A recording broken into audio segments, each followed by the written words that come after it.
আসসালামু আলাইকুম, সবাই কেমন আছেন? আশা করি সবাই ভালো আছেন। আল্লাহর রহমতে আমিও ভালো আছি। আবার আপনাদের সামনে নতুন একটা ভিডিও নিয়ে চলে আসলাম। আজকে ভিডিওটা বেশি দূরে না, আমার আপন খালাতো ভাইয়ের বিয়ে। এই জন্য যে ছেলেটা বক্স ধরছে, যে কালা শার্ট, তার বিয়ে। এই যে মানি ব্যাগ যে পিছনে দেখাচ্ছে, ওই আমার খালাতো ভাই, ওরই বিয়ে। তাদেরকে বললাম 16 মাল নিতে, কিন্তু 16 মাল নেবে না, 18 মাল নেবে। এই জন্য 18 মাল দিচ্ছি, বাসায় নিয়ে যাবে। বাসায় থেকে শুধু বক্সগুলো দিলাম, আর মেশিনগুলো ছিল বাজারে, মিক্সচার মেশিন, এখান থেকে দিলাম। এই যে বিয়ে বাড়িতে চলে আসছি, দেখেন ওরা বক্স উঠাইছে যে ছাদের উপরে, ওখানটাতে বক্স উঠাইছে। এখানে যাব, দেখাবো যে বাথরুমটা সোজা সামনে, বাম পাশে উপরে ছাদ আছে, ওখানে কীভাবে 18 মাল উঠাইলো। দেখেন আমাদের মাল নিয়ে যে যেভাবে ব্যবহার করে সে সেভাবে ব্যবহার করে। এই জন্য সবাই সাবধান বলবে।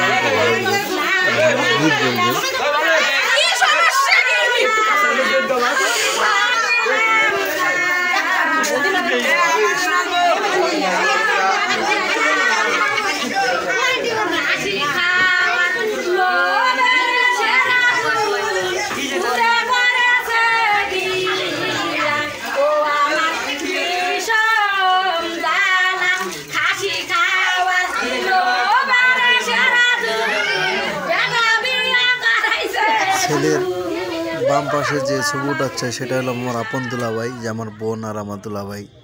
আসলে আমার খালাতো ভাই বলছে যে দুলাভাই ছাড়া বিয়ে হবে না। আমার দুলাভাই চিটাগাঙে চাকরি করে, ওখান থেকে ছুটি নিয়ে আসছে এই বিয়ের উদ্দেশ্যে।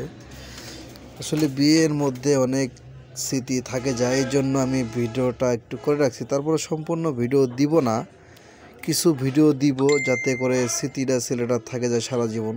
ওদের বাসা, আমি এখানে ভিডিওটা আটকাই দিব, মূল সাইডে যাবো। যে দেখেন বিয়ে বাড়িতে কালি দিয়ে কি একটা অবস্থা, একে কালি দিচ্ছে, একে হলুদ দিচ্ছে। আমি অনেক পরে গেছি, যাই শুধু হলুদ দিছি, আমার দুলাভাইকেও দিছি, আমার খালাতো ভাইটাকেও দিছি। দেখেন ছেলে পেলেদের মজা, এটাই হলো শৈশব ভাই। এক সময় সবাই বড় হয়ে যাবে, সবাই ভুলে যাবে এসব স্মৃতি। এই জন্য শৈশবকালেই সবাই ছেলেপেলেরাই আনন্দ করে, যেখানে হলুদ বাড়তেছে ছেলেপেলেগুলা।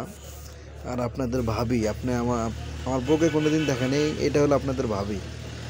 সোজা সামনে যে ওড়না পরা গোল জামা, এটা হলো আপনাদের ভাবি। অনেকে সাজুগুজু করছে। এখানকার দৃশ্যটা নেওয়ার কারণ হলো এখানে আমার পরিবারের অধিকাংশ লোকই আছে। এই যে নিচে যে হলুদ দিচ্ছে সেটা হলো আমার ছোট ভাই বউ, মানে আমার ছোট ভাইয়ের বউ। সাইডে দুলাভাই আর খালাতো ভাই হলুদ মাখাচ্ছে, আর তার সাইডে যে হাত দেখা যাচ্ছে, এটা হলো আমার বউ। আজকে মূলত হইলো আপনার শুক্রবার, তো এই জন্য বক্সটা বাজানো যাচ্ছে না, একটু বাজানোর জন্য ছেলে মেয়েগুলো নাচার জন্য খুবই ধরছে। এই জন্য আমার দুলাভাই বললো যে একটু দাও, 5 মিনিট চলবে। এখন বাজে 10:20 আজান আমাদের এদিকে শুক্রবারের দিন।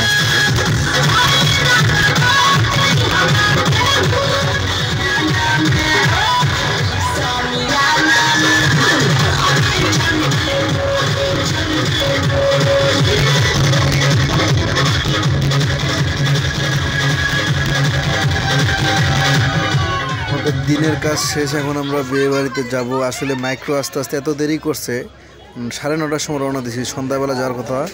এই যে আমরা চলে আসছি বিয়ে বাড়ি।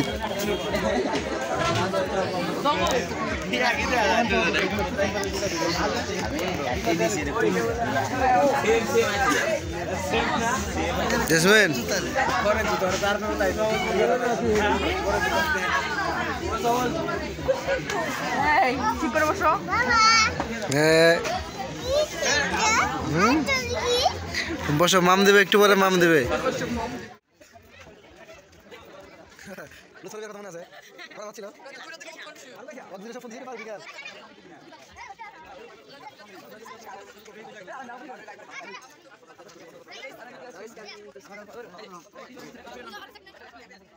এখানে ভিডিওটা স্লো করে দেওয়ার উদ্দেশ্য হলো এখানে আমার বাবা আছে, এই যে মাপলাল গলায় দেওয়া, আমার ব্যবসার উদ্যোক্তা, আমাকে সব দিক দিয়ে সাপোর্ট দিছে আমার বাবা। এই জন্য এখানে ভিডিওটা স্লো করে দিছি, যাতে আপনারা সবাই দেখতে পারেন।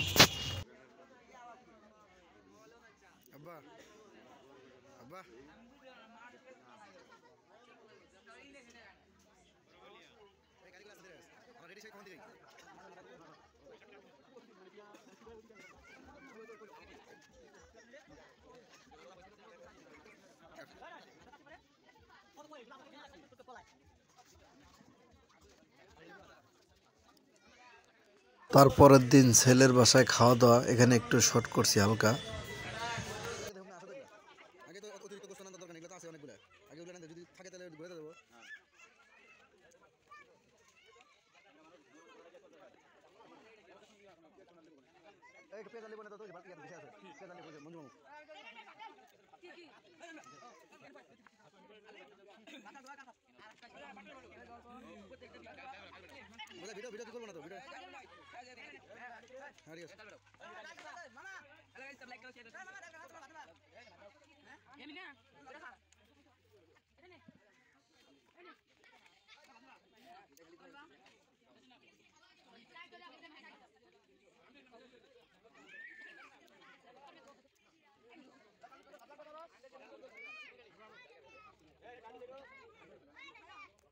এখানে আমি একটা টেকনিক খাটাইছি যে মানে বসগুলো তো ছাদের উপর উঠাইছে, নামাবো কীভাবে। তখন বলছি মেয়ে পক্ষরা এখন গাড়ি নিয়ে আসতেছে, আমরা বসগুলো বাহিরে যেখানে প্যান্ডেল ওখানে বাজাবো, যেন মালগুলো নামাও। যদি আমি মালগুলো ওদেরকে দিয়ে না নামাইতে পারতাম তাহলে মালগুলো কেউ নামাই দিত না। দেখেন সাউন্ড সিস্টেম ভাইয়েরা বা গ্রাহকরা আমাদের সাউন্ড সিস্টেম কীভাবে ব্যবহার করে। এখানে মালটা উঠাইতে যায় আমার জ্যাকেট ছিঁড়ছে, বক্সের নামাইতে যাও জ্যাকেট ছিঁড়ছে। আসলে আমরা যারা সাউন্ডের ব্যবসা করি, আমাদের সব জায়গায় মূল সাউন্ড এবং কি ডেকোরেটর যে ব্যবসাগুলো করি, আমাদের সব জায়গায় মূল্যায়ন কম। এই জন্য সবার প্রতি আমার আহ্বান মানে আপনারা সবাই একটা সমিতি করার চেষ্টা করেন, যাতে আমাদের কোনো সাউন্ড সিস্টেম আলা ভাইয়ের যদি কোনো জায়গায় কোনো সমস্যা হয়, সারা বাংলাদেশে যেন আমরা একটা ডাক দিতে পারি, আমাদের যেন মূল্যায়নটা ধরে রাখতে পারি। আজকে আমাদের সাউন্ড সিস্টেম নিয়ে যে কেউ টাকা দেয় না, কেউ ভাড়া দেয় না, একদিনের কথা বলে 3 দিন নেয়, আমরা কোনো মোকাবেলা বা কোনো কিছু পদক্ষেপ নিতে পারি না। যখনই আপনার একটা সংগঠন থাকবে, তখনই আপনি তাৎক্ষণিক একটা মোকাবেলা নিতে পারবেন, প্রশাসনিকভাবে ভূমিকা করতে পারবেন। আমরা সংগঠনের লোক, আমাদের ভুল্লি থানা সাউন্ড সিস্টেম মালিক সমিতি আছে, আমরা অনেক সমস্যার সমাধান করে দিছি সদস্যদের। আসলে যাওয়াটা শুধু বাকি, সমস্যার সমাধান হওয়াটা বাকি না। এর জন্য আপনাদের প্রতি অবাধ্য আহ্বান, আপনারা সবাই সংগঠন করেন। এই বিষয়ে অন্যদিন কথা বলবো।